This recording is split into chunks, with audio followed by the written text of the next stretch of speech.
काश्मीर पहलगाम येथे दहशतवाद्यांनी केलेल्या भ्याड हल्ल्यामध्ये 26 भारतीयांचा मृत्यू झाला होता. यामधील 13 जण ही डोंबिवलीतली होती. त्यामधीलच संजय लेले हे डोंबिवलीमध्ये राहायला होते. संजय लेले यांचे मित्र प्रमोद राऊळ हे सध्या आपल्यासोबत आहेत.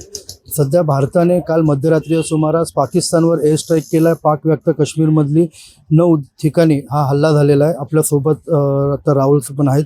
राहुलजी, काय सांगाल? एक चांगला मित्र तुम्ही या दहशतवाद्यांनी केलेल्या हल्ल्यामध्ये गमावला होता. याबद्दल तुम्ही मागणी देखील केली होती आणि आज पाकिस्तानवर भारताने हल्ला केला. बऱ्याचपैकी दिलासा वाटला.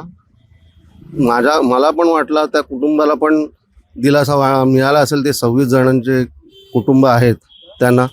तसंच आमच्या डोंबिवलीकरांना पण एवढं वाटलं असेल की सरकार आपल्यासाठी काहीतरी करतं आहे आणि काहीतरी पावलं उचलली आहेत सरकारने. आणि अशीच पावलं उचलून या पाकिस्तानच्या नांग्या पूर्णपणे ठेचायला हव्यात की जेणेकरून ह्याच्यापुढे ते परत अशी हल्ले करण्याचे बिलकुल प्रयत्न करणार नाही.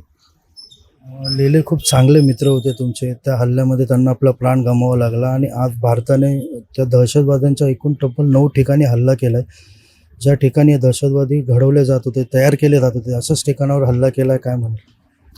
मी म्हणेन की एक प्रकारची त्यांना ही श्रद्धांजलीच आहे. 26 जणांना, संजयला तर आहेच, पण 26 जणांनाही एक प्रकारची श्रद्धांजलीच म्हणावी लागेल.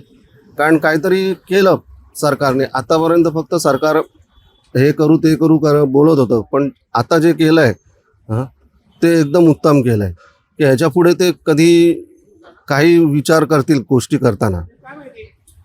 एकंदरीतच भारताने केलेल्या कारवाईबाबत संजय लेले यांचे मित्र आहेत. त्यांनी पाकिस्तानच्या भारताने नांग्या ठेचल्यात व इथून पुढे अशाच कारवाया करत त्यांची कंबर मोडावी अशी मागणी सरकारकडे केली आहे. अभिजित देशमुख, साम टीव्ही, डोंबिवली. देश विदेशातील प्रत्येक घडामोडींचे लाईव्ह अपडेट मिळवण्यासाठी आता साम टीव्हीच्या सर्व सोशल मीडिया प्लॅटफॉर्मला लाईक, फॉलो आणि सबस्क्राईब करा. तसंच सर्व नोटिफिकेशनसाठी बेल आयकॉन प्रेस करायला विसरू नका.